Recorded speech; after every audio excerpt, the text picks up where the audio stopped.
race. And I want to go over to Jason Wheeler on the big board here because there's an interesting revelation in the number tonight that Ted Cruz won by. More people voted for Donald Trump than Ted Cruz. Okay, well, so what does that mean? They're both right next to each other on the ballot, but some people voted for Trump, skipped over this race, at least 2% of the total vote, which is fascinating. Yeah, even more fascinating is that all of those voters decided to do that, to skip over that race. And yet, look at this difference here. Wow. I mean, let's compare this. I mean, just put it in perspective here. This is with about 3/4 of the estimated total vote in.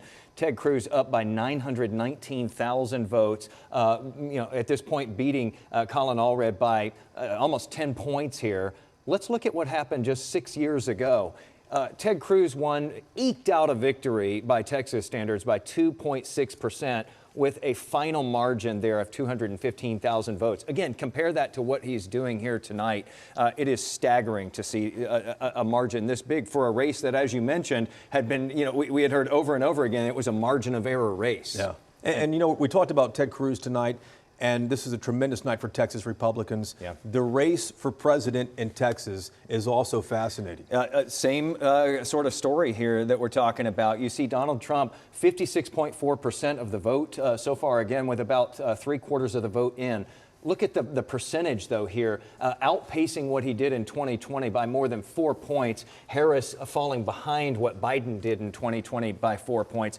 Democrats just did not run up the kinds of margins that they had done in previous elections, in the last election in particular, in Dallas County, Harris County, Travis County looking a little bit better for them. Again, there's still vote to be counted, but there's just no way to hit those marks that they were able to hit the last times around. And we've been asking this question for the past few days, ever since early voting closed. Where are the Democrats? They just did not show up in the same numbers that the Republicans showed up to early vote for that 2 weeks. Right. Younger voters, which usually skew a little more to the left, they didn't show up in the same numbers that they showed up 4 years ago. Yep. It's 10:09 right now. What are the latest numbers nationwide? Here's the latest numbers that we're seeing right now. These are the ones that are the races, the states that have been called by ABC News. At this point, Harris has 91 electoral votes to Trump's 210. You need 270 electoral votes to win. So far, no surprises on this map. Yeah. A lot of people watching these battlegrounds that are highlighted here: Wisconsin, Michigan, Pennsylvania, North Carolina, Georgia, Arizona, and Nevada. If we take a look real quickly at what those are doing right now, Nevada, there's 0% in, so forget about that one. Michigan, though, 30% of the vote in, Trump up by 76,000. Up in North Carolina with just 12% left of the vote to go, 137,000. Up in Pennsylvania with 28% of the vote left to be counted. Still a lot of vote there for Pennsylvania. He's up by about 185,000, and in Wisconsin up by 56,000 with 62% of the vote in.